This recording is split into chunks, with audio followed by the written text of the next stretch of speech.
So I was on the train this morning and I got the metro and I saw on the front page there was an article about Lil Miquela, an AI influencer, and how this is shaping kind of influencers or like Instagram in general.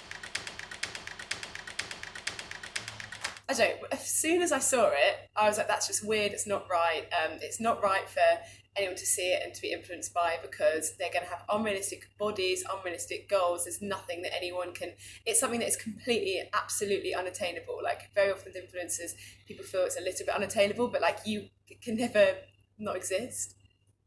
Yeah, I'll be honest. When we mentioned this and I looked at the influencers, they look so much more realistic than I thought. Yeah, me too. You forget. You get a few pictures down, and you're like, "Hang on, she's not real. She's not actually there." If they weren't so realistic, I think it'd be alright. If they were like quite obviously fake, like because it's been going on for years, right? Like Gorillaz as a band don't have any.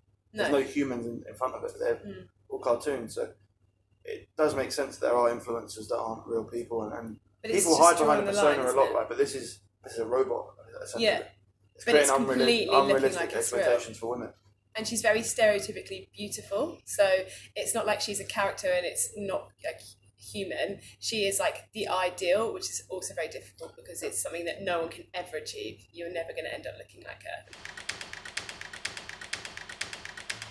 I think they will not be as powerful as human influencers, at least for the next 10 to 15 years, because what makes an influencer great for us is not their followers, it's not their likes, which I'm sure that AI influencers can get lots of likes. They look great.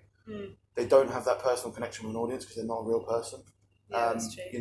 An influencer talking to camera, doing their story, them actually you go on a journey with them throughout their whole life, really.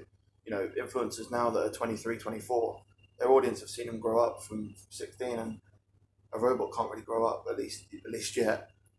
So that true kind of human touch and human interaction is going to be really hard to recreate. And that's where influencers will still be so key. But then again, I think they'd be from a different side. I think if you are using influencers to kind of like buy things or buy products, but I think in general interest, people at the moment are so interested in AI and in robots, and it seems like things like Black Mirror and stuff, like it seems so close that people are interested in it. Like when I just went through her Instagram, I thought this was going to be boring, but I ended up about 6 months deep and I was still interested because there's something about it, because it's so very nearly real and she's got personality and stuff.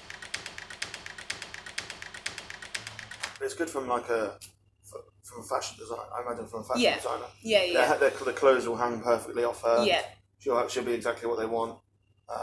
But then again, I think for genuine people, you need like a social currency, especially if you're trying to use influencers to like promote something. It needs to be something that feels very realistic, and it doesn't have that there. There's no social currency. You're not going to get anything back from her, which is what people feel they have with influencers. So that's where it wouldn't work in campaigns and things like that. And influencers going on experiences and things. She's not going to experience stuff. No. So I think for like aesthetic products like clothes, it probably does work. But for like downloading an app, having something coming into your life, so like we're talking about like health apps and stuff. Yeah. She's not going to be able to do that. She's a robot. She can't get ill. I don't know. I think if you're looking to try and sell something, I think with clothes it's not going to work. I think if you want to buy a pair of jeans, you're looking at how it's going to fit on a person, and normally the influencers you will follow have a similar shape to you or an aspirational shape to you, so you'd compare it on that. Whereas if it's more like brand perception, they've built a very good personality around her. Like she supports Black Lives Matters and like other charities and things like that. So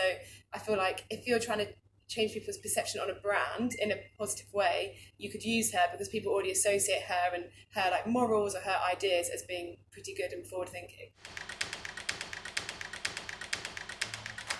I think there's a time and a place. So they've got over 1 million followers, they've got great engagement, but they're not foolish to rule them out, right? Yeah, you'd be completely foolish to rule them out. We don't know how that's going to go. There can end up being a whole landscape of them, or a whole community of them, and we don't know how it's going to influence people. So I think they're definitely influential, and we will have to consider them in the future. Could be the near future, could be way off, but it will be very dependent on the campaign, on the people we're targeting, and on the brand message as well. Yeah. It's been real.